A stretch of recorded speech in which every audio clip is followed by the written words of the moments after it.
désir de la femelle envers le mâle. Et lorsque le désir du mâle ressort avec force, alors ces Neshamot résistent plus car tout désir et veut l'arbre de vie. Et puisque Li provenait de ce désir plus que les autres hommes, il résista. C'est pourquoi il est écrit vers son nefesh et non son nefesh car son nefesh c'est la femelle. Et si tu dis, qu'il est écrit, à la femme, il dit, cela contient le mâle et la femelle car, lorsqu'elle se trouve dans le mâle, alors à la femme, il dit alors que la femme c'est la femelle toute seule, non contenue dans le mâle. Et de même, vers son nefesh c'est le mâle tout seul alors que son nefesh c'est la femelle toute seule, non contenue dans le mâle. Et puisqu'il se trouvait plus du côté du mâle que tous les autres enfants du monde, il résista plus et ne mourut pas comme les autres enfants du monde, car tout provient de l'arbre de vie et non de l'intérieur de la terre. C'est pourquoi il s'éleva et ne mourut pas comme tous les autres enfants du monde, comme il est écrit, Élie s'éleva d'envers les cieux dans la tempête. Viens et vois, il est écrit, et voici qu'un char de feu et des chevaux de feu et sautera, car alors le corps se sépara du rouac mais il ne disparut pas comme dans le cas des autres enfants du monde. Et il resta comme un saint ange,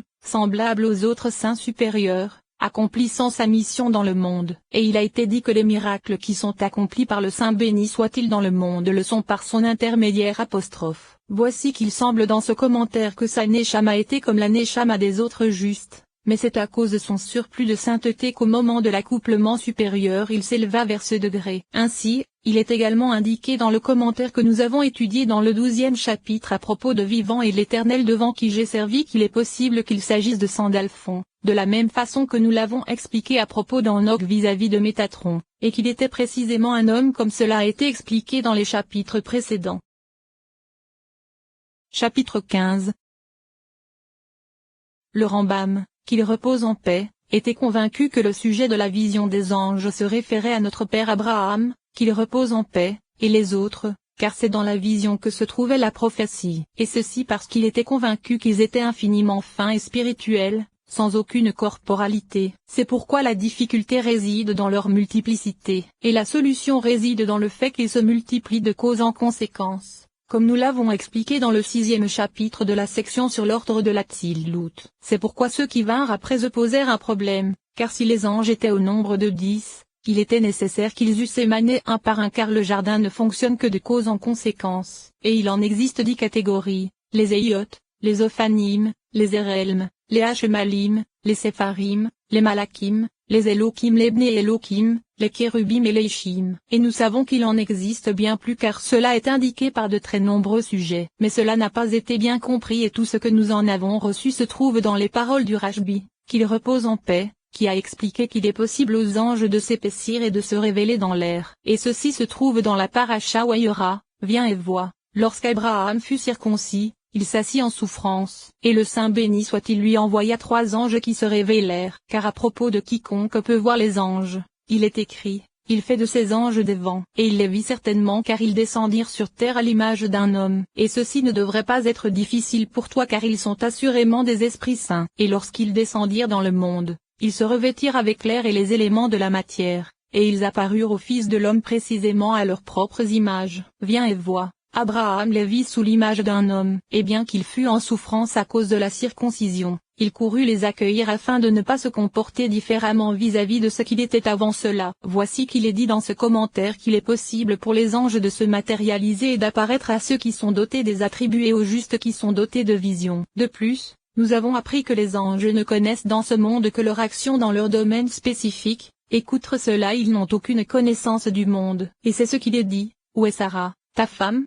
Les anges supérieurs de Sarah ne savaient-ils pas qu'elle se trouvait dans la tente? Alors pourquoi est-il écrit où? C'est que dans ce monde, ils ne connaissent que ce qui leur est donné de savoir, et ils ne connaissent pas ce qui ne leur est pas donné de savoir. Viens et vois, il est écrit, je passerai dans la terre d'Égypte, je suis l'Éternel. Ainsi, le Saint béni soit-il possède de nombreux anges et messagers, mais ils ne peuvent pas distinguer la goutte de semence d'un premier-né ou de celui qui ne l'est pas. Et seul le Saint béni soit-il le peut. Ceci est semblable à la chose suivante, et tu feras une marque sur le front des hommes. Pourquoi, les anges, nécessitent cela? Car ils ne connaissent que ce qui leur est donné de savoir. Par exemple, ils savent tout ce que le Saint béni soit-il a l'intention de faire dans ce monde. Quel en est le sens? C'est que le Saint béni soit-il lance des proclamations dans tous les firmaments à propos de ce qu'il a l'intention de faire dans le monde. Et, les anges, les entendent donc savent, de la même façon. Lorsque la destruction ravage le monde, les hommes cherchent à se cacher chez eux et à ne plus être vus sur les places publiques afin que cela ne les touche pas,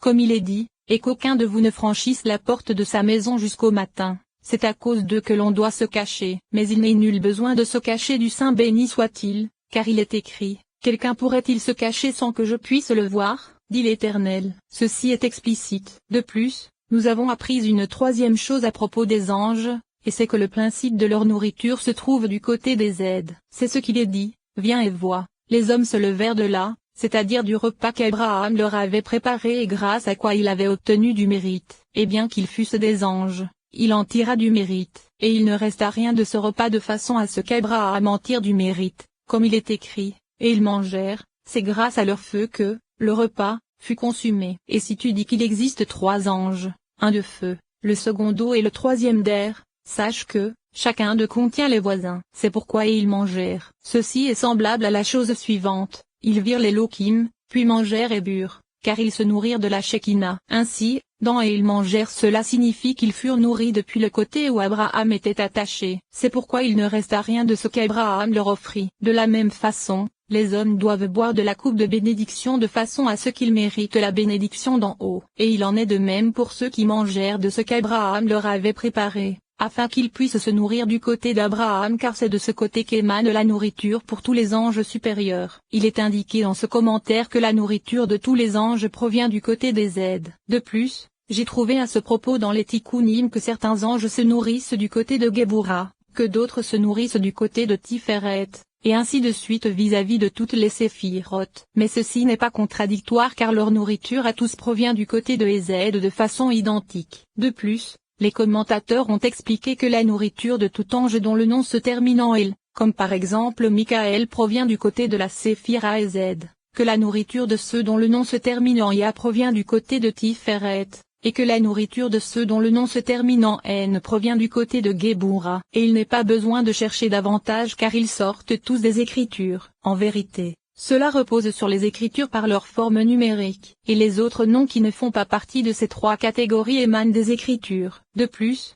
nous avons appris dans les Tikkunim que la nourriture des anges provient de séphirotes spécifiques, que leur action est similaire à l'action de ces séphirotes, et que leur nom repose sur le nom de ces séphirotes, comme par exemple Gabriel qui dépend de Géboura, Asodiel des aides, ou encore Aviel de Ézède car elle est appelée Ava, et ainsi de suite pour toutes les autres actions. Le sens en est que 10 lumières se propagent de Beria vers Yetzira, et c'est grâce à ces lumières que les actions sont accomplies comme cela est expliqué dans la section sur la Tzilut, Beria, Yetzira et Assia. Voici que c'est à partir de ces 10 lumières que se propage la création des anges. C'est pourquoi ils sont désignés en fonction des séphirotes et de l'action des séphirotes.